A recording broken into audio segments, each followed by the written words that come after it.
Muito bem, pessoal, é um prazer estarmos aqui. Boa noite a todos e a todas. Eu sou o professor Alexandre Evangelista, eu vou mediar a mesa sobre monitoramento do treinamento físico.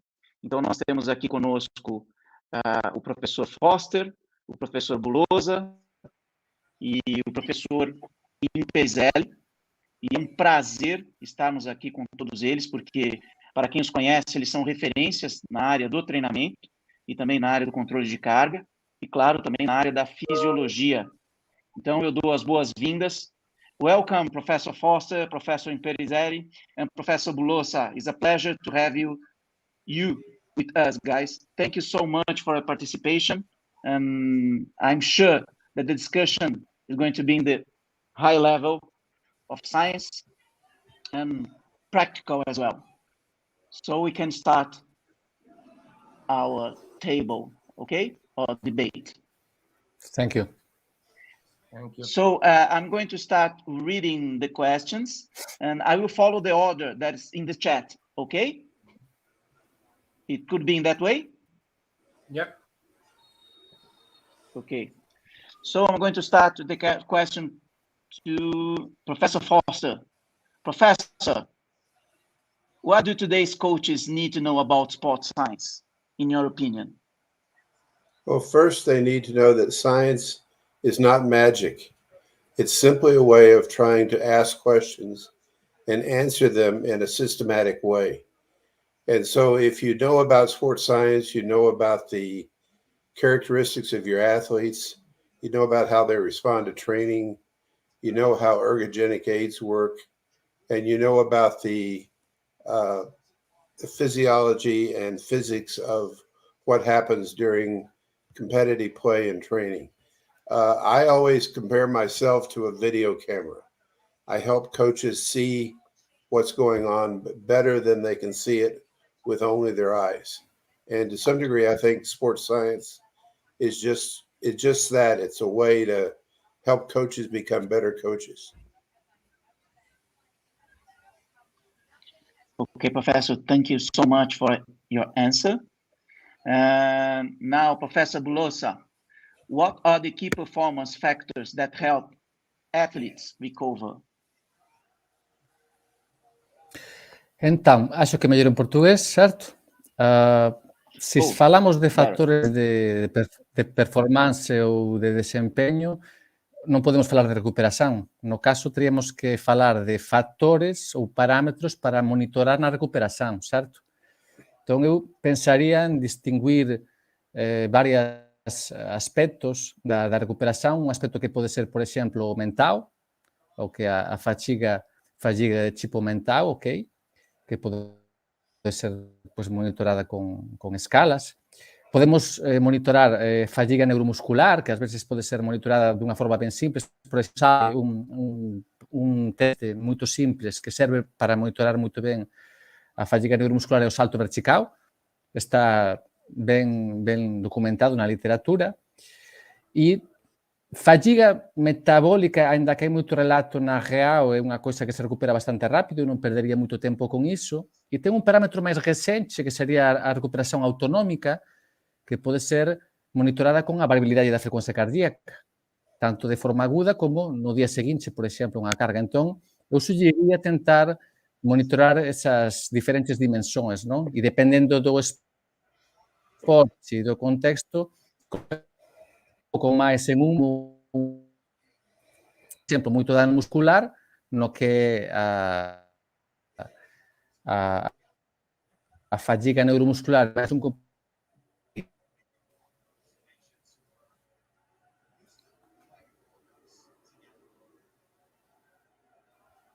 Tudo bem? Yep, it is. Okay, thank you so much for your answer. Now, a question to Professor Foster. Wow, this is a big question. The future of training monitoring has already been dominated by emerging technologies that allow for the new possibilities regarding external training load analysis. However, where does the individual and coaches stand during this technological revolution? What's your opinion, Professor? The problem is that it's a thin line between science and practice. There are many things that, in theory, would be superior ways to monitor training. The problem for most of them is that the analytic time is quite large. And so for folks like the three of us who have 2 weeks or a month to analyze data and come up with a scientific conclusion, that's not very useful to coaches. My way of thinking is if you can't use a technique that gives a coach something useful in 5 minutes, you're probably not very valuable. At the same time, we need to explore new technologies because they do have at least the potential for being better. But for application, I think many times we're selling the promise of technology rather than its value. Okay, thank you so much for your answer, Professor. Now, this question is for all. How thin is the line between functional overreaching and overtraining syndrome? Can we start with you, Professor Imperizzeli, please? Yeah, thank you. So first of all, between functional overreaching and overtraining syndrome, there is non-functional overreaching. So that could be something, a sort of line. I don't like the idea of lines because I don't like the ideas of boundaries. There is a continuum. And especially in this area, overreaching, overtraining is very difficult to define. Normally, the classification is based on the time that you need to recover. And if you read also official definitions, the time to define the different categories can go from few weeks to months, so it's very broad. So I don't think there's a way to define a line. I think that if we take the non-functional overreaching in consideration, I think that's more a personal opinion that they consider non-functional something that is outside my control. So if I'm periodizing the training, for example, and the overreaching phase doesn't fit my plan, for me it's non-functional because it was not functional for my goal. So in general, I cannot give an answer and define a line. I just say that it's a continuum.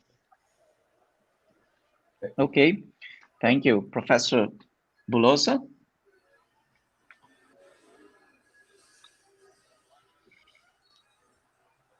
You're mute. I think you're mute. Your audio is off.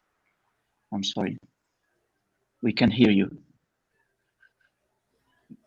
Desculpem, Yeah, now it's on. Eu não... A resposta do professor Franco foi excelente. Eu só acrescentaria que uma revisão recente não soube identificar uns critérios objetivos para definir o síndrome de sobretreinamento e que seria uma questão que não fica clara, porque tem literatura clássica e literatura mais recente que não consegue colocar uns critérios claros, objetivos para falar. O único que sabemos é que quando o overreaching não funcional fica muito prolongado no tempo, aí poderíamos começar a falar de síndrome de sobretreinamento, mas ainda assim a literatura não sabe colocar uns parâmetros objetivos. É quem mensura com parâmetros cognitivos, com parâmetros bioquímicos. Há quem assimila o sobretreinamento como uma depressão do atleta, ok? Seria uma boa analogia, mas o fato é que não temos critérios bem definidos, bem objetivos. Só para um pouco complementar a excelente resposta do professor. Okay. Now, Professor Foster, please go ahead. Well, I think Franco and Daniel have gotten very close to it. The problem is if you get to overreaching, you basically never recover. And so would you, if you would look at it, is how close is it to having a bump in a soccer game and a broken leg? A broken leg ends your season. Overreaching or non-functional overreaching and overtraining basically are season enders. And even the best science we have, the ECSS, ACSM combined position stand, we don't have a clear definition of what overtraining is. So whatever it is, you always have to be prepared to be on the side away from it, because if you get to it, then the season is over. And a coach who lets their athlete's season become destroyed is not doing their job. Okay, thank you so much, Professor Foster. Another question for all. Which main variables should I measure to establish an holistic training load monitoring system? Thinking in the coach's day by day. I think now we can start with Professor Bulousa this time. Ok, pois vai a depender do esporte. Cada esporte ten as súas demandas e non é o mesmo un esporte que ten demandas metabólicas que un esporte que ten demandas máis neuromusculares, mas un pouco seguindo a liña de raciocínio, non, que coloquei antes en relación á recuperación, poderíamos colocar eses variáveis e analizar as demandas do esporte que a literatura científica non nos coloca para poder monitorar no día a día. Sin é verdade que ferramentas que temos hoxe en día ten dúas que poderíamos destacar por ter máis evidencia. Unha é o salto vertical, ok? E outra sería a variabilidade. Se colocamos en dois exemplos ben específicos, non? En cuanto a evidencia e link con a maioría dos esportes. Mas, como falei antes, reforzo a necesidade de primeiro analizar as demandas específicas de cada esporte para seleccionar as diferentes ferramentas.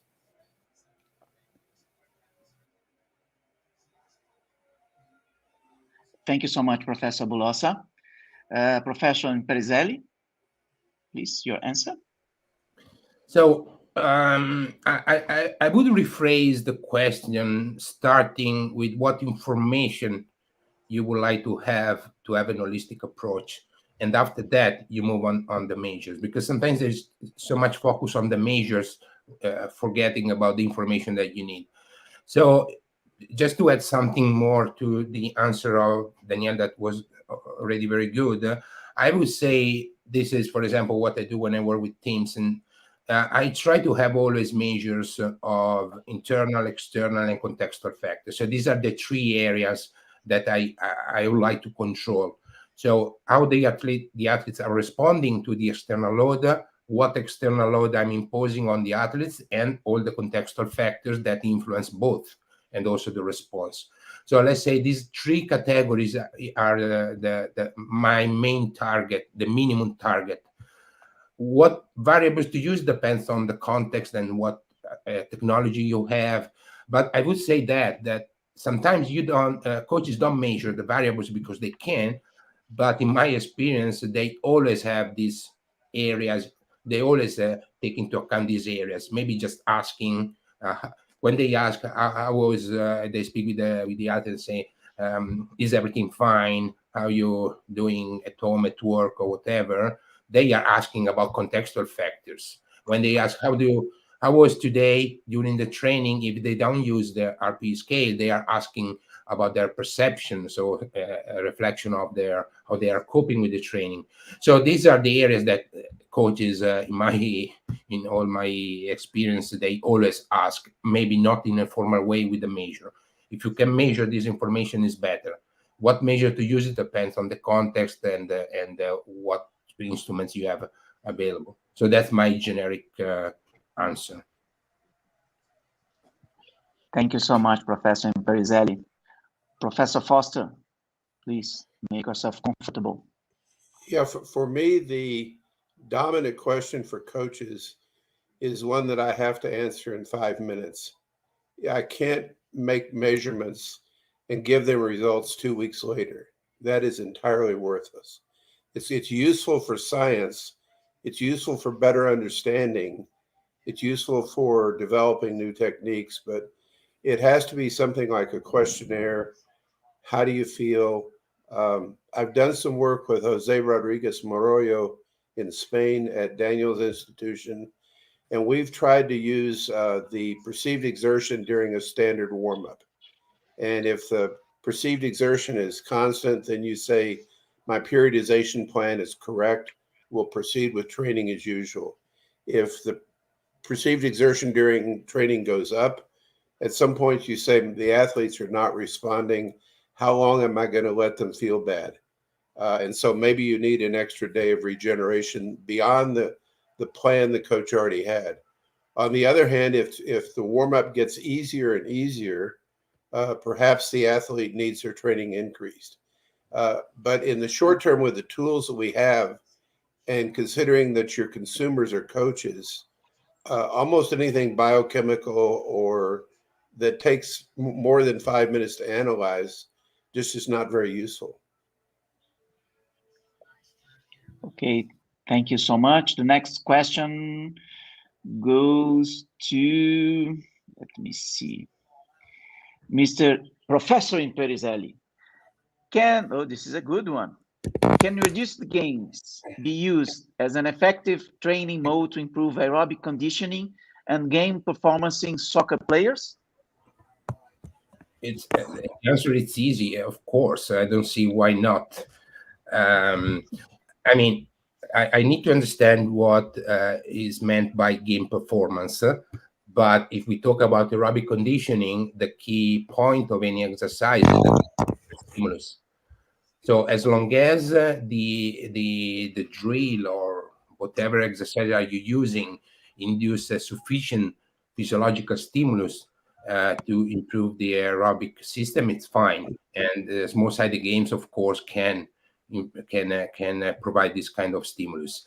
If we talk about game performance and not aerobic conditioning, so I interpret game performance as playing well or something that was more a direct impact. I think that the question here is more about the use of technical and tactical components to train the players for the game. So to answer that, we have to think about skill acquisition principles, which state that to improve or to train the actual performance, you have to do something very similar to the actual performance. And very similar means not only something that when you look seems similar, but similar in terms also of environmental stimulus and contextual factors. So in terms of improving game performance, I don't think that most small-sided games are so effective. It depends on the level, especially in professional players. Maybe it can be more effective in young players. But I mean, I stop here because it can become a very important, bigger topic. So yes, for aerobic conditioning, I'm not 100% sure for game performance. Okay. The next one goes to Professor Bulousa. What is the real meaning of load in training? Is it the most important variable to observe when thinking about high-level athletes? Bom, esta é máis unha pregunta para o profesor Franco, mas eu vou me referir á presentación dele, mas poso dar a miña visão, non, do asunto.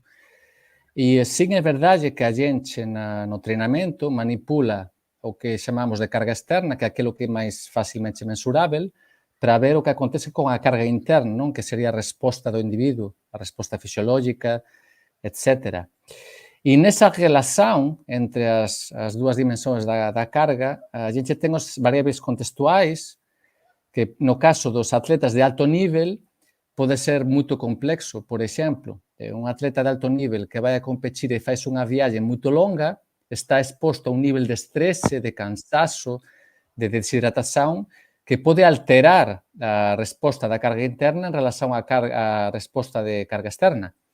Entón, eso nos ten que facer chamar a atención no alto desempeño, porque a pesar dos atletas, a diferencia dos atletas recreacionais que ten unha vida, ten un traballo, ten outras demandas, que bom. Temos o caso dos atletas de alto nivel que están focados, non, é o seu traballo principal, sin é verdade que ten outros factores que poden potencializar ou diminuir o impacto da carga externa nesa carga interna. Entón, eu acho que sería importante chamar a atención nese sentido, non? O que moitos chaman de estrés ou inclusive hai quen chama, que é unha coisa que teño comentado con o profesor Franco, de carga alostática, non? Mas sería unha coisa ben complexa, ben extensa. Eu acho que, de repente, o profesor Franco podería dar unha resposta mellor.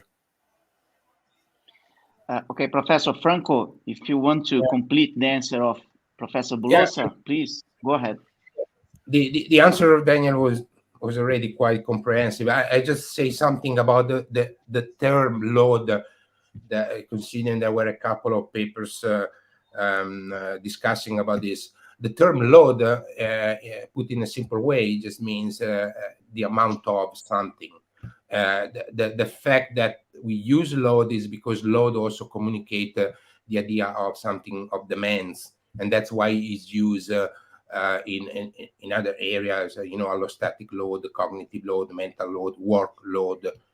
And so the load means a quantity, the amount of.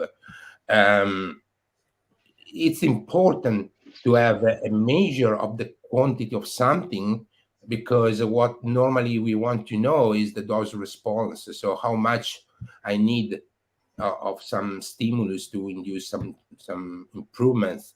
And to quantify this, how much I need the amount of this factor or variable or whatever. So that's why it's important.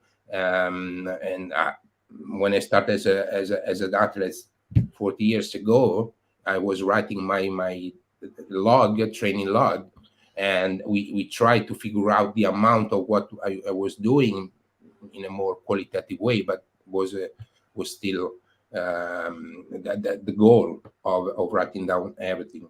Yeah. So that's my clarification. Yeah. Okay, Professor Foster, would you like to contribute with your experience? I think both Daniel and Franco have gotten at it quite well.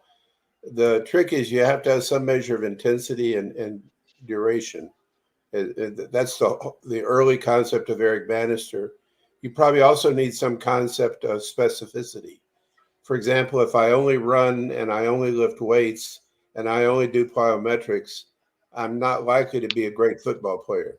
So, as Franco was saying earlier, small-sided games have a unique value to them because of the specificity. But the other way I explain it to athletes with the session RPE method is when you lay your head down at night, if you say, "Oh my God, what did I do to myself today?" you had a big load. If you lay your head down at night and say, "I feel good," you had a small load. And and that's a very crude example, but we need some sort of metric to monitor to see if there's a relationship between the training load and the training performance. The big problem is that in sports like football, for example, what is performance? It's a very subtle thing. You can be doing things in a subtle way and contribute to the game that doesn't necessarily mean the ball's in the back of the net. The other thing I was thinking about as Franco was talking was they were talking about the teams at the World Cup, which are all-star teams. These athletes are remarkable football players, but they're generally not used to playing together. And so sometimes it takes them a game or two to really perform well as a unit. And their individual skills probably don't change, but they learn, well, this guy always wants to go to his left, so I'll put the passes to his left. Thank you so much, Professor. The next question is for all. Practicing the same exercise for 10 repetitions in the next weeks, would we have a load progression until reaching a plateau? Could there be a regression of the strength and a decrease in the load? I start with you, Professor Foster. Well, it depends on the goals of training. If you're trying to get stronger or more explosive or are performing a task that's higher intensity, you don't necessarily need to do more training. You need to do more intense training because that's where your adaptation is. If you're practicing for a marathon, obviously the more volume of training you can do, the higher the adaptive response is going to be to that. I think I'll leave the rest of it to Franco and Daniel. Okay, Professor Franco. Yeah, I mean that's a quite complex. It's much more complex question than probably looks, but I think that there. I'm not really passionate about planning too much of the progression. I mean, I use progression as a guide, and after we adapt based on the athlete's responses. So my easy question to that is that everything is possible, and you have just to monitor to understand what is happening, and you adjust from there. This is a sort of a heuristic that I use normally when I approach training. I don't know if I answer, but yeah. Yeah, okay. Professor Bulousa? Sim, é unha pregunta ben difícil. Habería que ter claro cual é o objetivo da atleta. Un atleta que, por exemplo, está procurando hipertrofía, o que a gente sabe que a evidencia científica aponta para o volume como a variable máis importante, pensando na hipertrofía.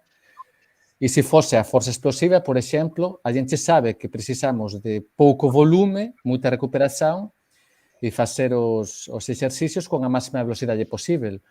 Entón, do xeito que está colocada a pregunta, é ben difícil. O que sí podería apontar que pode ser, en algúns casos, sin razoável, non? Aumentar a carga, neste caso o volumen ou a intensidade, se pensamos nunha dimensão máis de gañar hipertrofía, etc.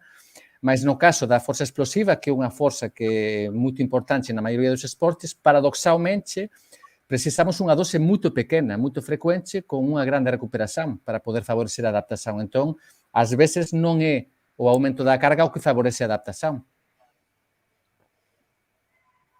Okay, thanks so much. Okay, the last one, okay, because we are running out of time. So this is going to be for all again. I think it's a question. Are there general parameters that could be applied in several sport modalities? Special attention to aquatic exercise and multi-component exercise modalities.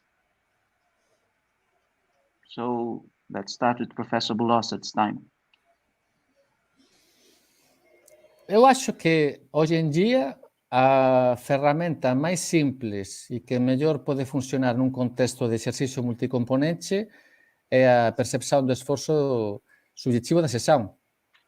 A percepción da sesión, porque independente non da modalidade do exercicio vai a capturar esas dúas dimensões, que é o volume e a intensidade. Entón, se ten un instrumento, unha ferramenta que pode funcionar ben na maioría das situações, dos esportes e dos exercícios, é a PCE da sesión. Good. Professor Foster? Well, I think generally that you want to practice as much as you can, but particularly in aquatic things, and I think you could say the same thing for team sports, the training has to be quite specific because it's not just a matter of aerobic capacity or strength or anaerobic capacity. You have to be able to perform the activity correctly. One of my former bosses was a a competitive swimmer, a guy named Neil Aldridge. And he did not go to the 1968 Olympics because he was South African, and South Africa became uninvited to the Olympics. But I once asked him, why do swimmers swim so many yards when their events are 1 or 2 minutes in duration for the most part? And he said you had to be able to feel the water. It was a neuromuscular skill that had to be practiced again and again and again. And likewise in football, you may only play 90 minutes, but the important practice is the practice that you performing the skills and you interacting with your teammates. And so the more you can accomplish, the better. Thank you so much, Professor Foster. Professor Imperizzeli? Yeah, I mean, the Carl underlined a very important thing for example, for aquatic sport, which is this feeling. I work in fencing, and they need the feeling of the weapon. So there are a lot of very specific characteristics that a train should possess. The only thing I want to say is that that's a sort of suggestion. I wouldn't focus too much on parameters, measures. I would start always from the information. What kind of information? For example, Carl mentioned about this feeling. If you want to get something about this feeling, you have to figure out how to measure, maybe just asking. So you start with the information that you need, and after you move on parameters. This is the most typical question I received during the conference. What's the best measure? What's the best parameter? I don't know. It depends what you need. So I would say, for example, the RPE is the reason why it's so popular and it's used is not only because it's easy, because it can be used with different modalities. Normally people say, yeah, but it's a subjective measure. Yeah, that's the reason why I'm using it, because it's a subjective measure. And normally you want to understand how the athletes are perceiving the training. I mean, if the heart rate is 70% of maximum heart rate, but your athletes are saying, oh, I feel tired or I feel fatigue. At the end, you don't even care about the percentage of heart rate. You just use their perception. So that's the reason why I move a lot in considering the RPE, which is, in my opinion, something that informally coaches always do since a century, probably. Okay, thank you so much, Professor Imperizzeli. So we are running out of time, so I'm going to finish this transmission. I would like to thank you, Professor Foster, Professor Imperizzeli, and Professor Bulousa. Personally, I'm a huge fan of you three, and I hope to meet you guys at more events like this. Thank you so much. Thank you for sharing your fantastic knowledge with us here in Brazil. Thank you so much, professors. Thank you. Bye. See you, Daniel and Franco. Bye. Thank you. Bye for all. Bye.